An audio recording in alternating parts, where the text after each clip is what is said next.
Hello जी, नमस्कार। मेरा नाम अमित है और आप आ चुके हैं मेंटर्स माय यूट्यूब चैनल पर, जिसमें मैंने आपसे कहा था कि एक हम बहुत बड़े मेंटर्स के साथ एक पॉडकास्ट शुरू करने जाएंगे। और जो हमारे साथ आज मेंटर्स हैं, और ये क्या है कि हम सबकी लाइफ में सबसे जो पहला मेंटर होता है वो होती है हमारी माँ। राइट। माँ इन द सेंस जो हमारी मदर हैं। हम आज उनके साथ पॉडकास्ट शूट कर रहे हैं और जिसके बाद ये आपको वीडियो मिलेगा। राइट। तो सबसे पहले मैं अपना इंट्रोडक्शन देता हूँ। मेरा नाम अमित है। राइट। और मेरे साथ जो स्टूडियो में प्रेजेंट है वो मेरी मदर है और मेरी मदर का नेम संतोष है। सबसे पहले अपनी मदर का मैं बहुत स्वागत करता हूँ आपका, मम्मी। हेलो, नमस्ते। आपको इस मेंटर्स माय यूट्यूब चैनल पर पॉडकास्ट देने के लिए बहुत बहुत धन्यवाद। Thank you. Okay ma'am. Ma'am इसलिए बोल रहा हूँ क्योंकि मेरा प्रोफेशन टीचिंग है, इसलिए मम्मी को मैं नॉर्मली तो घर में मम्मी ही बोलता हूँ या मॉम बोलता हूँ, बट समटाइम्स जो है हम कभी बाहर जाते हैं तो मैम निकल जाता है। Right. So never mind. Right. आज हम बात करेंगे मम्मी से कि आजकल की जनरेशन से लेकर जो चल रहा है, और मम्मी ने इन द सेंस हमको पाला है। राइट।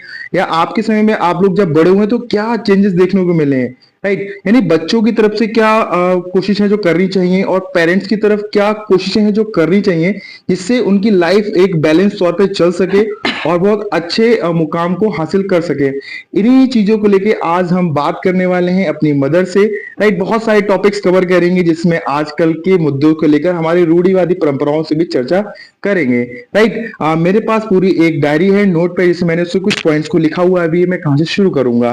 राइट। आज सबसे पहले बात करते हैं कि मैम, मम्मी ये बताइए, अगर जो बच्चे होते हैं छोटे शुरुआत से, उनकी परवरिश में क्या फोकस वाली बातें होती है, क्या ध्यान देना चाहिए बच्चों के लिए? जो बच्चा अभी शुरुआती दौर में है, राइट, अभी वो स्कूल नहीं गया है, वो अपने घर में ही अपने माता पिता से, अपनी फैमिली से और अपने समाज से कुछ सीख रहा है, तो वहां पे माता पिता का और उस फैमिली का क्या रोल है कि उस बच्चे को क्या से परवरिश देनी चाहिए, क्या समझाना चाहिए? सही बच्चों को मतलब ये है, ध्यान रखना है बच्चों को किस तरीका से हाँ। चलना सिखाना है, बोलना सिखाना है। हाँ। और ये है कि बच्चों को क्या टाइम से खाना देना है और बच्चों की कौन सा वर्ड हमें उन्हें बताना है। हाँ, जो ताकि उनकी बच्चे गुड हैबिट्स जो है हमको बतानी है कि कब बच्चों को क्या खाना है, उनके पूरे डाइट प्लान का ध्यान रखना है। और बच्चे ऐसा ना हो कि आपके जो आसपास का एनवायरनमेंट हो उससे कुछ गलत चीजें सीख जाए, क्योंकि आजकल के बच्चे बहुत जल्दी चीजों को कैप्चर करते हैं। राइट। चाहे वो सही हो चाहे वो गलत हो। राइट। तो एज अ पेरेंट्स यहाँ पे बच्चों को ध्यान रखने की जिम्मेदारी पेरेंट्स की होती है कि आपका बच्चा कहाँ से क्या सीख रहा है, क्या नॉलेज को ग्रैस्प कर रहा है। राइट। तो शुरुआती दौर में ये बहुत इंपॉर्टेंट बात होती है कि आपका बच्चा किस व्यक्ति से, राइट, किस फैमिली से और किस समाज से क्या सीख रहा है। ठीक है, बहुत अच्छी बात है। तो इन चीजों को लेके अगर हम बच्चों को बढ़ाते हैं कि पढ़ाते हैं कि हमको बच्चों को ये सिखाना, ये सिखाना, ये सिखाना है, तो परवरिश के दौरान बच्चे बहुत कभी कभी शैतानियां करते हैं, तो क्या उस दौरान माता पिता को बहुत ज्यादा गुस्सा होना चाहिए उनके ऊपर, या नहीं गुस्सा होना चाहिए? नहीं, गुस्सा नहीं होना चाहिए, बड़े प्यार से समझाना चाहिए अच्छा। बच्चों को। अगर बाई चांस बच्चा गलती करता है, हाँ हाँ। धीरे धीरे बच्चे बड़े होते हैं, जी जी। लेकिन इस टाइम में ऐसा ना बच्चे का माइंड डिस्टर्ब हो जाता है। जी जी। लेकिन अपनी समझ के अनुसार उसको बच्चों को प्यार से समझाइए। अगर बच्चों आप डांटेंगे, गुस्सा करेंगे तो बच्चा और मतलब डिस्टर्ब हो जाएगा। डिस्टर्ब हो जाएगा। बिल्कुल। जब बच्चा चाहे छोटा हो चाहे बच्चा एडल्ट स्टेज में आ रहा हो, राइट, चाहे एडोलेंस में, बच्चे को बहुत पोलाइटली और प्यार से डील करना पड़ता है इन केस, क्योंकि आजकल की जो जनरेशन है मम्मी, अगर बच्चों को कुछ भी कह दिया, क्योंकि एज अ टीचर मुझे पता है, अगर स्कूल में किसी पेरेंट्स को बच्चा को डांट देता है तो वो बच्चा कहता है कि मैं घर छोड़ के भाग जाऊंगा। राइट। या अगर कोई टीचर बच्चे को मार देता है, वो कहता है मैं टीचर को बाहर या किसी को मैं मारूंगा। तो ये प्रवृत्ति बच्चों में क्यों आ रही है, मेरे को भी समझ में नहीं आ रहा है। राइट। जबकि एक समय ऐसा था कि जहाँ पे पेरेंट्स बच्चों को काफी अच्छे समझाते भी थे, राइट, थोड़ा बहुत मारते भी थे, लेकिन आजकल के बच्चे बहुत एग्रेशन में आके बहुत गलत कदम उठा रहे हैं। राइट। तो मैं चाहता हूँ कि मैं एक मान लीजिए कोई बच्चा है जो अपने माता पिता की बात नहीं सुन रहा है, ठीक है, वो स्कूल नहीं जा रहा है, ठीक है, उसको स्कूल पढ़ने के लिए भेजा था बट वो स्कूल ना जाकर वो कुछ और कामों में लिप्त हो रहा है, तो ऐसे किस केस में कैसे बच्चों को समझाया जाए कि बच्चों को सही रास्ता दिख सके? थोड़ा बताएं आप। सबसे मेन बात ये होती है, मदर को सोचना चाहिए अच्छा। कि बच्चे के पास बैठो, पूछो बच्चे क्या बात है बेटा, कौन सी आपके साथ दिक्कत है, क्या प्रॉब्लम आ रही है, यही सब बातें हैं। अच्छा। लेकिन फिर बच्चा कहता है मम्मी ये बात है। अच्छा, कहने का मतलब ये है कि मम्मी ये कहना चाह रहे हैं कि पेरेंट्स को बच्चों के साथ कनेक्ट करना होगा। राइट। समय देना पड़ेगा। समय देना पड़ेगा, क्योंकि अगर आप अपने बच्चों को नहीं समझोगे तो बच्चा भी आपको नहीं समझेगा। ठीक है, अगर आप अपने बच्चों को नहीं समझोगे तो बच्चा बाहर किसी की और तरफ क्या अट्रैक्ट होगा, वहां की चीजों को पकड़ेगा और बाहर की दुनिया में चला जाएगा। राइट, इसलिए पेरेंट्स को बखूबी उन पे पूरा ध्यान देना होगा, उनका समय देना होगा, खुद बैठना होगा। अच्छा, एक बात और मम्मी, ऐसे आजकल बच्चों के बोर्ड एग्जाम चल रहे हैं, जैसे कि मेरी भी ड्यूटी लगी हुई है, जी तो बच्चों के साथ साथ बच्चों के पेरेंट्स भी बहुत इसमें तैयारी से आते हैं सुबह सुबह पूरे। कोई मैं देखा कि सेंटर पे कोई बॉटल लेके आ रहा है, कोई आई कार्ड लेके आ रहा है, कोई एडमिट कार्ड लेके आ रहा है, तो बच्चों से ज्यादा पेरेंट्स वहां बहुत एक्टिव दिखते हैं। तो बच्चों को बोर्ड एग्जाम हो चाहे उनके जीवन में कोई अच्छा मुकाम हो, उसमें पेरेंट्स का क्या रोल रहता है? पेरेंट्स पेरेंट्स का क्या ये रोल रहता है, अगर माँ बाप की सपोर्ट रहती है तो बच्चा उसी तरीके से दिमाग से एक्टिव रहता है। दिमाग से एक्टिव रहता है? इसलिए तो बच्चों का रहता है, अरे मेरे माँ बाप इतनी सपोर्ट कर रहे हैं तो उसी तरीका से मैं आगे सोच विचार के आगे पेपर बढ़ो। वगैरह जो भी है हाँ, दे सकता हूँ। अच्छा, दे सकते हैं। अच्छा, तो यही कारण है कि जो पेरेंट्स होते हैं, अच्छा पेरेंट्स को खुद जैसे मुझे पता है, जो मेरी नानी यानी मेरी मदर की मदर हैं, यानी मेरी नानी जी, वो बताती हैं जब वो मम्मी के जो ब्रदर सिस्टर है पढ़ाई करते, तो मेरी नानी खुद उनके साथ बैठ के 2-2 3-3 घंटे बैठ के उनके साथ, भले वो कुछ पढ़ती नहीं थी लेकिन अपने बच्चों के साथ बैठ के उन्होंने पढ़ाई करी। उनका कहना ये, आज उनके बच्चे बहुत सफल हैं, राइट, कुछ अच्छी पोस्ट पे बैठे हुए हैं। तो बताना चाहूँ कि पेरेंट्स को भी बच्चों के साथ लगना पड़ता है, चाहे दिन हो चाहे रात हो, कुछ भी। जी बिल्कुल, पेरेंट्स का लगना पड़ता है, इसलिए कि अगर आप नहीं जगेंगे, बच्चों को रात में टाइम नहीं देंगे तो बच्चा कहेगा अरे मम्मी पापा सो रहे हैं तो मैं भी सो जा रहा हूँ, मुझे भी नींद आ रही है। अच्छा। तो हम जगेंगे तो बच्चा सोचेगा हमारे एक साथ मम्मी जग रही हैं, तो हम उसी तरीके से पढ़ाई भी कर सकते हैं। यानी पेरेंट्स को भी बच्चों के साथ हर हालत में लगना पड़ेगा, उनकी हर एक रिक्वायरमेंट को देखते हुए, राइट, क्योंकि पहला एफर्ट जो होगा ना वो पेरेंट्स की तरफ से लगाना पड़ेगा। राइट, आप बिना एफर्ट लगाए ये नहीं सोच सकते कि मेरा बच्चा अपने आप ये सब चीजें कर लेगा। देखिए, बच्चा सीखने के लिए ही, राइट, वो आपसे छोटा है, राइट, वो दुनिया में सीख रहा है अभी, राइट। हाँ, अगर हम उसको नहीं सिखाएंगे तो फिर उसको वो दुनिया क्या सिखाएगी, हम कोई गारंटी नहीं, अच्छा हो चाहे वो खराब हो। इसलिए एज अ पेरेंट हमारी जिम्मेदारी बनती है कि बच्चों को हमेशा अच्छा सिखाया जाए। अच्छा, एक बात और, बहुत सारे बच्चे पढ़ाई करते हैं, आजकल के बच्चे मैं देख रहा हूँ कि सुबह 4 बजे से उठना पढ़ाई शुरू करते हैं अपना उठ के, कोई कोई बच्चे जो है रात भर पढ़ाई करता है। तो एक रूटीन बना के पढ़ाई करना क्या बच्चों के लिए काफी हेल्पफुल होता है कि जैसे मुझे ये टाइम ये काम करना है, इतने टाइम ये काम करना है, मुझे खेलना है? नहीं, अपना एक रूटीन बनाना चाहिए, टाइम टेबल बना लो, उसी हिसाब से बच्चों को पढ़ाई करना है। सारे दिन किताब लेके बैठे रहोगे, उससे पढ़ाई नहीं होनी है। अच्छा, सारे दिन पढ़ाई, अच्छा, मतलब ये, अच्छा, दिखावे वाली पढ़ाई नहीं होनी है। नहीं होनी चाहिए कि अरे हम किताब लेके बैठे हैं, पढ़ाई कर रहे हैं, माँ बाप ने सोच लिया अरे हम तो पढ़ाई कर, बच्चा मेरा पढ़ाई कर रहा है, ठीक है, बहुत पढ़ रहा, ऐसे नहीं होता। पढ़ाई वो होती है जो हम मन लगा के 10 मिनट भी पढ़ेंगे, 1 घंटा भी, वो हमारे माइंड में रहेगा।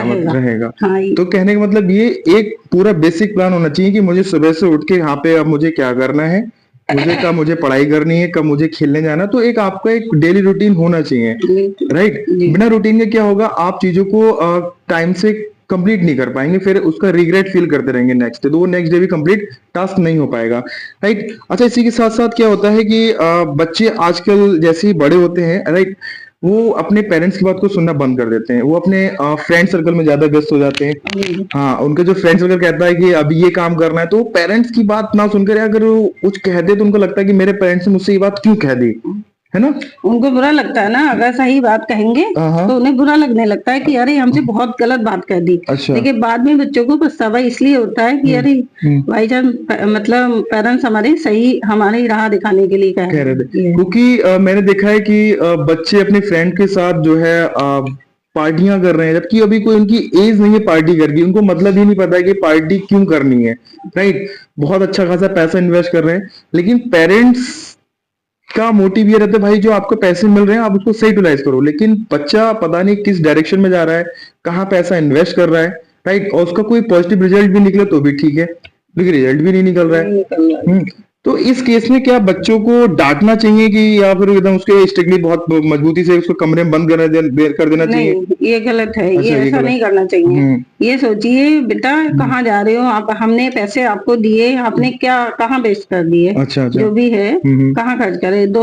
कुछ दोस्त ऐसे होते हैं कि पढ़ाई बच्चा कर रहा हो उसको मतलब कह रहे हैं अरे बेटा नहीं, वो अरे यार नहीं पढ़ाई करो, छोड़ दो, ठीक है चलते हैं, चलो पार्टी करेंगे, ये करेंगे, वो करेंगे, बहुत सी बातें आ जाती है सामने, तो बच्चों का माइंड डिस्टर्ब हो जाता है। तो इस केस में यहाँ पे एक राय ये दूंगा मैं कि बच्चों के पेरेंट्स को कि बच्चों के जो दोस्त हैं, जो फ्रेंड सर्कल है, कृपया आप उनके भी टच में रहें कि मेरे बच्चे के कौन कौन से दोस्त हैं जो मिलने आ रहे हैं और मेरा बच्चा किन दोस्तों के साथ बाहर घूमने जा रहा है। इससे क्या होगा, आपको एक आइडिया मिलता रहेगा कि मेरा बच्चा किस सर्कल में अभी ग्रो कर रहा है, क्या वो सर्कल उसके लिए अच्छा है या वो खराब है। राइट। अगर आप सिर्फ अपने बच्चों को मत देखिए, अपने बच्चों के साथ उसका सर्कल भी देखिए कि उसके कौन से दोस्त किस तरह से हैं, कौन सी फैमिली से आते हैं, क्या उनकी फैमिली बहुत वेल एजुकेटेड है। राइट। अगर वेल एजुकेटेड नहीं है लेकिन बच्चा बहुत अच्छी तरह तैयारी कर रहा है तो नो डाउट अपने बच्चों को भेजिए उसके साथ। राइट। ऐसा ना हो कि आपका बच्चा एक ऐसे व्यक्ति के साथ जा रहा है, एक ऐसे लड़के लड़की के साथ जा रहा है जो उसको पीछे की तरफ लेके जा रहा है, बैकग्राउंड में लेके जा रहे हैं। राइट। कि हम और आप कोशिश करें बच्चे का ग्रोथ हो। राइट। अच्छा, यहाँ पे एक बात आई, आजकल के बच्चे कुछ चीजें जो कर रहे हैं वो समय से उनकी एज से पहले, इन द सेंस से बात करूंगा, ऐसा जैसे मेरी मदर है, मैं अपनी मदर से किसी प्रकार से बात करने में कोई नहीं शर्माता हूँ क्योंकि मेरी मदर ने बहुत अच्छे से मुझे समझाया, मेरे फादर ने भी। राइट। कभी मैं अपने फादर के साथ भी एक वीडियो रिकॉर्ड करूंगा। राइट। मेरे फादर तो बहुत टॉप लेवल के मेंटर है। राइट। वो मेरी हर बात सपोर्ट करते हैं। ठीक, फिलहाल मुद्दे पे आते हैं कि बच्चे जो है अपनी एज से पहले ही उसमें गर्लफ्रेंड और बॉयफ्रेंड वाले केस में पड़ जाते हैं। अभी उनकी वो एज भी नहीं है। आज मैं देख रहा हूँ बच्चे 14-15 साल से लेकर ये सब चीजें चल रही हैं कॉलेज स्कूल में।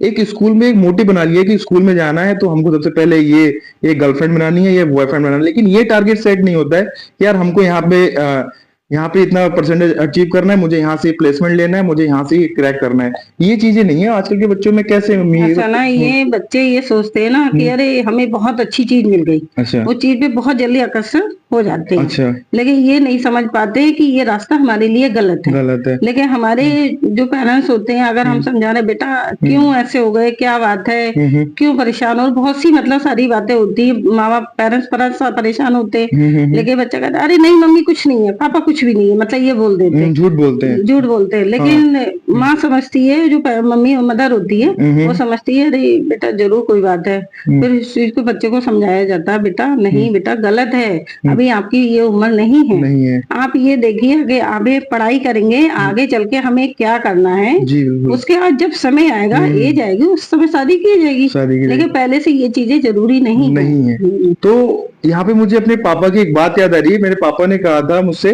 कि बेटा जिस चीज के पीछे तुम आज भाग रहे हो ना, वो एक दिन एक समय ऐसा आएगा वो चीज तुम्हारे साथ में खुद चलेगी। राइट। इन द सेंस उन्होंने कहा था, अगर आप अभी, उन्होंने समझाया था मुझे कि अगर आप कॉलेज के लिए बाहर जा रहे हो तो मुझे नहीं पता कि आप कॉलेज में कहाँ रह रहे हो, किसके साथ बैठ रहे हो, कहाँ खा रहे हो। उन्होंने मुझसे इतना कहा था, बेटा तुम जिस भी चीज के पीछे जाओगे उसके बाद ये सोचना कि क्या वो मुझे उस कुछ समय बाद वो चीज मुझे मिलेगी कि भी नहीं मिलेगी। राइट।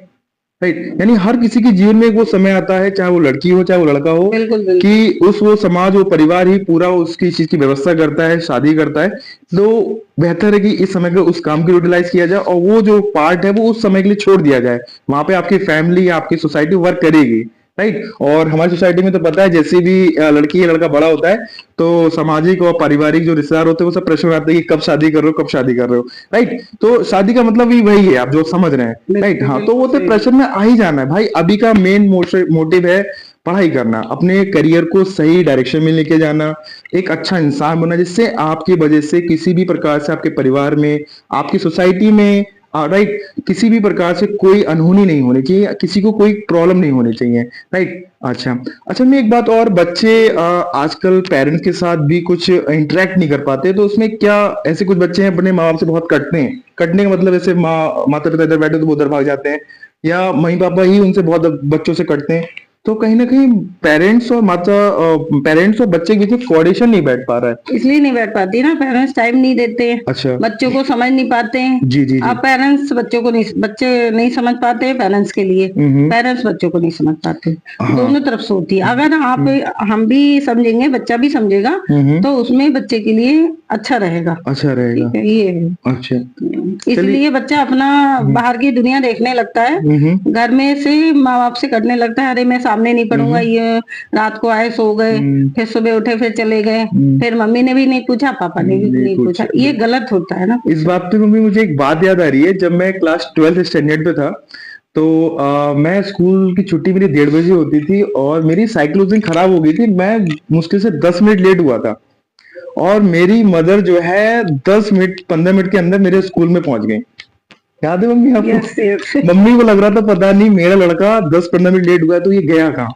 तो ये होती है अवेयरनेस एक पेरेंट्स की अपने बच्चे के लिए। राइट। और शायद मैं ये समझता हूँ अगर मम्मी इस चीजों को ध्यान नहीं रखती तो शायद मैं भी बहुत गलत डायरेक्शन में जा सकता था, या कोई और बच्चा जा सकता है। इसलिए आपको अपने बच्चे की हर एक हरकत को नोट करना पड़ेगा कि देखिए वो समय नहीं कि आप उसको इग्नोर मार दें, चाहे आपका बच्चा नहीं, लड़की हो बिल्कुल चाहे सही लड़का हो। बात है, बिल्कुल आज के समय में किसी को भी इग्नोर नहीं कर सकते किसी भी पॉइंट को। नहीं कर सकते। ठीक है, आपका बच्चा बड़ा हो गया, वेल एंड गुड, उसको समझाइए, उसकी सारी परवरिश करिए, राइट। नो डाउट हर माँ बाप अपने बच्चे के लिए 100% देते हैं, चाहे वो अपने आप को कितना भी अपना वो गलाने का मतलब है कितना ही मजदूरी कर लें, लेकिन अपने बच्चे की सारी नीड्स पूरा करते हैं। इसकी मुझे पता है क्योंकि मेरे फादर ने बहुत कुछ किया है, नो डाउट, राइट। आज हम हमारे पास सब वेल सेटल्ड चीजें, उसके पीछे का जो हाथ है वो हमारे फादर हैं। बिल्कुल बिल्कुल हमारे एक हाथ में शायद कभी कुछ नहीं था, लेकिन आज बहुत कुछ है, बहुत कुछ है। लेकिन वो मेरे फादर की वजह से है, क्योंकि उन्होंने जो हमें डायरेक्शन दी, हमें नहीं पता उन्होंने कैसे किया, लेकिन उन्होंने बहुत अच्छे से किया। और मैं जानता हूँ कि सभी के पेरेंट्स बहुत मेहनत करते हैं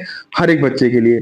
तो यहाँ पे मैं सभी बच्चों से रिक्वेस्ट करना चाहता हूँ कि प्लीज अपने पेरेंट्स की जो उन्होंने प्रॉब्लम्स उठाई हैं, जो वो मेहनत कर रहे हैं, उसको समझिए और एक अच्छी डायरेक्शन में जाइए, ताकि आपके पेरेंट्स को बड़ा प्राउड फील हो। कभी ये फील ना हो कि कहीं से निकलते हो कि देखो उनका उनका लड़का ऐसे कर रहा है, उनकी लड़की ऐसे कर रही है। ये चीजें नहीं आनी चाहिए। देखिए ये है ना कि बच्चा कह भी देता है, अगर हम बच्चों को टाइम नहीं देंगे, बच्चे कहेंगे अरे आपने भी तो हमें नहीं देखा, अच्छा। हम भी मतलब अपनी दुनिया देखने लगे, जब आपको टाइम नहीं था तो हमें भी आपके पास टाइम अच्छा नहीं मम्मी, एक बात और, जैसे मैं कभी देखता हूँ अभी भी स्कूल में भी, हालांकि मेरे साथ तो कभी ऐसा नहीं हुआ कि बच्चा मोस्टली जब अपने घर से स्कूल आता है तो कुछ उदास सा रहता है वो। फिर मैं जब इससे पूछा, वो कहता है कि मेरे मम्मी पापा आपस में लड़ते रहते हैं। तो पेरेंट्स के आपस में लड़ने से क्या बच्चे पे कोई इफेक्ट पड़ता है? बिल्कुल पड़ता है। कि अच्छा। बच्चे कहते हैं अरे मेरे मम्मी पापा ही लड़ रहे हैं, तो मतलब क्या घर की हालत होगी, क्या मैं पढ़ाई करूंगा जी। तो मैं वो टेंशन मेरे दिमाग में खुद है, तो मैं क्या माँ बाप को समझा सकता हूँ, माँ बाप मुझे क्या समझा सकते हैं? मतलब बहुत असर पड़ता है बच्चों अच्छा, असर पड़ता है। तो इस केस में जो है पेरेंट्स को ही खुद समझना होगा, जिससे उनके आपस का जो कोऑर्डिनेशन है बच्चे पे नेगेटिव इम्पैक्ट ना जाए। नहीं बिल्कुल सही है। बिल्कुल बिल्कुल सही। तो यहाँ पे एक फैक्टर है पेरेंट्स के लिए, तो प्लीज आपकी जो आपसी मतभेद है उसको बच्चों के से दूर रखिए। अगर आपके बीच में कुछ 19-20 चल रहा है तो बच्चों को पास वो बातें नहीं पहुंचनी चाहिए। इससे क्या होगा, बच्चा उस बात को निगेटिव ही ले जाएगा। देखिए पॉजिटिव ले जाने के लिए बहुत ज्यादा माइंडसेट चाहिए, जो माइंडसेट अभी उसका बना नहीं है, राइट। तो किसी भी तरीके से उसके सामने बात करने से पहले, चाहे वो घर की हो चाहे वो समाज की हो, पहले सोच लीजिए क्या वो बात उसके सामने कहने लायक है भी या नहीं है। बिल्कुल बिल्कुल है ना? क्योंकि कुछ बातें अपनी पर्सनल होती है, हर एक पेरेंट्स की, हर एक बच्चे की भी पर्सनल होती है। मैं ये नहीं कह रहा हूँ, पर्सनल जो होता है वो सबका अलग अलग एक क्राइटेरिया है, लेकिन हर चीज बच्चों को शेयर करना भी अच्छी बात नहीं, और बच्चे के द्वारा भी हर चीज शेयर करना भी अच्छी बात नहीं है, है ना? हर किसी की एक प्राइवेसी होती है, उस प्राइवेसी को रखना चाहिए, लेकिन पॉजिटिव वे में रखना चाहिए, जिससे आप अच्छी तरह से उसको डील कर सकें। बिल्कुल बिल्कुल सही बात है मम्मी, ताकि बच्चा जो है पेरेंट्स भी खुश रहे और बच्चा भी खुश रहे। अच्छा, बहुत सारी बातें तो चलती रहेंगी मम्मी। अगर आपको प्यास लगी तो आप पानी पी लो, वीडियो शूट होती रहेगी, पी लो पानी, आप आराम से पियो पानी, ठीक है।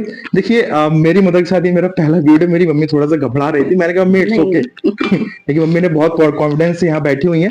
अच्छा मम्मी, एक बात और, अब मैं अपने पे आता हूँ। जैसे अभी मम्मी, मेरी फैमिली, मेरे पेरेंट्स मेरे लिए रिश्ता देख रहे हैं, राइट।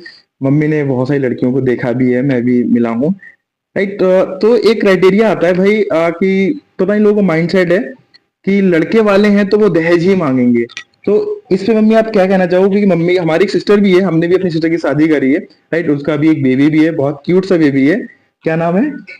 आदि। हाँ, सर्वश्रेष्ठ नाम है, हम घर में प्यार से उसको आदि बुलाते हैं, राइट। तो मम्मी से पूछना चाहूंगा, ऐसे अभी मैं उनका लड़का हूँ, सामाजिक एक सोसाइटी में बता रहा हूँ, तो सामाजिक मानसिकता होती है कि लड़के वाले बिना दहेज की शादी नहीं करते।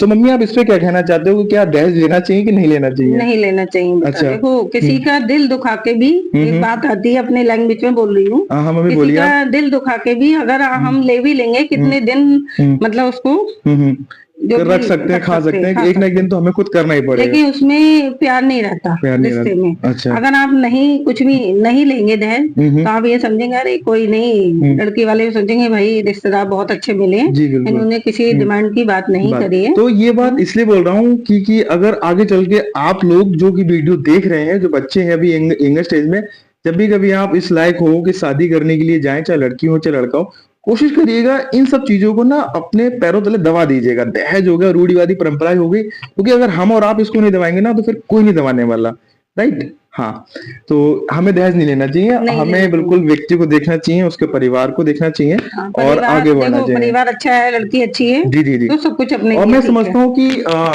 अगर पेरेंट्स ने आपको इस काबिल बनाया है कि आप बहुत कुछ कर सकते हैं, बहुत कुछ भी नहीं कर सकते, इतना कर सकते हैं कि अपना जीवन चला सकते हैं, तो मुझे नहीं लगता कि किसी से कुछ मांगने की जरूरत है मम्मी। नहीं, बिल्कुल है ना, नहीं मांगना चाहिए। नहीं जब मांगना आप चाहिए। खुद ही संपन्न हो इस सब तरह से, हाँ, तो नहीं नहीं मांगना चाहिए, बिल्कुल बिल्कुल। तो लेकिन ये कुछ दुनिया में सब तरह के लोग नहीं है, लेकिन वो ये गलती करते हैं, करते रहते हैं, लेकिन बाद में उसमें प्यार मोहब्बत वाली रिश्ते वाली बात नहीं रहती है, फिर तो वो ताने हमने दिए आपने दिए, बस ये रहता है उसमें। अच्छा, तो ये भी एक सामाजिक मुद्दे में आ गई भाई, हमको दहेज प्रथा के खिलाफ जाना होगा, दहेज को तोड़ना होगा, राइट। और जो बेसिक रिक्वायरमेंट होती है ना वो होती है, फुलफिल नीड सबकी पूरी होती है, राइट। हाँ, इस जीवन में सबको उतना मिलता है, मेरे पिताजी ने बताया कि उसका जीवन चल जाए, राइट। हाँ, वो एक कहावत है, पिताजी बार बार कहते हैं हमारे घर में कि ऊपर वाला भूखा नहीं, भूखा उठाता है, भूखा सुलाता नहीं है। हाँ, मेरे पिताजी जब भी आते हैं वो एक बार ये बोलते हैं कि ऊपर वाला जो है भूखा उठाता जरूर है मगर सुलाता नहीं है, यानी कुछ ना कुछ मिलेगा, बस कर्म करते रहिए, आपको अपने कर्मों के हिसाब से कुछ ना कुछ मिलता रहेगा। और एंड द लास्ट, वीडियो को एंड करने से पहले, आजकल के पेरेंट्स जो हैं बहुत ज्यादा एजुकेटेड भी हैं लेकिन बहुत ज्यादा नहीं भी हैं, उनको अपने बच्चों के साथ समय के साथ चलना चाहिए या नहीं चलना चाहिए, या उनको अपनी ही रूढ़िवादी परंपराओं में कि नहीं तुम लड़की हो तुम्हें पूरा दुपट्टा डाल के चलना चाहिए, या बिल्कुल आपको समाज आपको घर के गेट पे नहीं खड़ा होना चाहिए, या लड़कियों को बिल्कुल बाहर नहीं निकलने देना चाहिए, या लड़के का जो है मतलब कई सारी रेस्ट्रिक्शंस होती हैं लाइफ में कि आप इतने बजे के बाद बाहर नहीं जाओगे, राइट, या अपने दोस्त के साथ नहीं जाओगे। ये सब क्या आज के समय के साथ देखते हुए इन सब चीजों को फॉलो करना चाहिए या नहीं करना चाहिए? नहीं, सपोर्ट बच्चों को साथ जैसे मतलब माहौल है जी, उसी हिसाब से अपने आप को चेंज करना पड़ा। अगर चेंज आप नहीं करेंगे, अच्छा, बहू हुआ या बेटी हुई, उसमें आपस में तकरार रहेगी, घर में कलेश रहेगा। ठीक है, कहने का मतलब ये है कि भाई आजकल बच्चों को चेंज करने से पहले पेरेंट्स को चेंज होना पड़ेगा, राइट। ये बिल्कुल आप बात नोट कर लीजिए, अगर पेरेंट्स अपने आप को चेंज नहीं करेंगे तो भाई आपका बच्चा भी चेंज नहीं हो पाएगा। आज की सिचुएशन को, एरा को, युग को एक्सेप्ट करिए, उसके अकॉर्डिंग अपने आप को ढालिए और अपने बच्चों को आगे आने वाले कल के लिए तैयार करिए, तभी देखिए कुछ हो पाएगा। क्योंकि अगर आप सोचे कि आपके बैठे बैठे मन में सोचने से सब चीजें सेट हो जाएंगी तो ऐसा तो नहीं होता है, क्योंकि चीजें हर चीज आपके अकॉर्डिंग चले ऐसा तो पॉसिबल नहीं है। आपको खुद मैदान में उतरना पड़ेगा, चीजों को देखना पड़ेगा, समझना पड़ेगा और फिर उनके अकॉर्डिंग अपने आप को आगे चलाना पड़ेगा। बिल्कुल सही बात है मम्मी, बिल्कुल सही बात। अच्छा, इसमें बच्चों के एग्जाम स्टार्ट हो रहे हैं, वो यूनिवर्सिटी में भी और बोर्ड के एग्जाम भी चल रहे हैं, तो बच्चों के लिए कोई टिप्स अगर आप देना चाहेंगे किस तरह से बच्चे बहुत अच्छे से पढ़ाई कर सके, कि मन को अपना शांत रख सकें, कभी किसी से कहीं घूमने ना जाए, कुछ अच्छी बातें आप बताना चाहें तो। जैसे बच्चे कहीं जाता है इसमें मोबाइल वगैरह का यूज ना करे, कोई ऐसी पॉइंट जो बच्चे का भाई पढ़ाई फोकस करो आप। हाँ, ये है कि मतलब मोबाइल नहीं देखना ज्यादा चाहिए, अपनी पढ़ाई में ध्यान दो, बाहर ज्यादा नहीं घूमो, घूमना है थोड़ा मनोरंजन के लिए, कुछ देर के लिए चले गए फिर आ गए, फिर अपना रूम में किताब लेके पढ़ाई करिए, उसके बाद खाना है टाइम से खाइए कि बस मेरे पेपर आ गए उसी की तैयारी में लग जाइए, बस ये है। हाँ, कहने का मतलब ये है आपको दीन दुनिया समाज से बिल्कुल अपने काम के लिए छोड़ना पड़ेगा कि आपको ये फर्क नहीं पड़ना चाहिए कि अब आपके पड़ोस में क्या हो रहा है, राइट, कहाँ कौन जा रहा है कौन आ रहा है, इससे मतलब नहीं होना चाहिए। वो एक समय आएगा जब आपको सोसाइटी में इन्वॉल्व होना पड़ेगा, जब आप उस एज पे आ जाओगे तो आपको देखना पड़ेगा कि मेरे पास कौन आया या मेरे यहाँ से कौन चला गया, राइट। वो एक समय आएगा, अभी का समय है सिर्फ आपके लिए पढ़ाई, अभी आपका मोटिव नहीं है कौन रिश्तेदार आ गए, खासकर बुआ जी आ गए, चलो बेटा बिस्कुट ले आओ, ये काम नहीं करना है। नहीं, अगर आपको पढ़ाई छोड़ के उतना नहीं है, घर में और भी मतलब सदस्य हैं वो देख सकते हैं। हाँ, बुआ का एग्जाम्पल इसलिए दिया क्योंकि मोस्टली आप समझ रहे होंगे, क्योंकि आजकल जो बोला कहते हैं सबसे पहला एग्जाम्पल बुआ का ही आता है, राइट। हमारी बुआ बहुत प्यारी बुआ है, राइट। तो प्लीज अपनी पढ़ाई के समय आप बिल्कुल भी कोई चीज छोड़ेंगे, राइट। पढ़ाई के समय पढ़ाई करेंगे, आप कहीं उठ के नहीं जाएंगे, अच्छे से बोर्ड का एग्जाम देंगे और बिल्कुल भी परेशान नहीं होंगे। और एक बहुत बेसिक से पॉडकास्ट के लिए मैं अपनी मम्मी का बहुत धन्यवाद करता हूँ, क्योंकि मैंने मम्मी को थोड़ा समझाया तब जाके सब चीजें हो पाई हैं, आप आई होप देख पा रहे होगे। और मैं आशा करता हूँ कि बहुत अच्छा पॉडकास्ट हुआ। जी राइट, बिल्कुल। अरे वाह mummy, thank you so much. फिर मैं आपसे विदा लेता हूँ। Thank you so much, Thank you. धन्यवाद।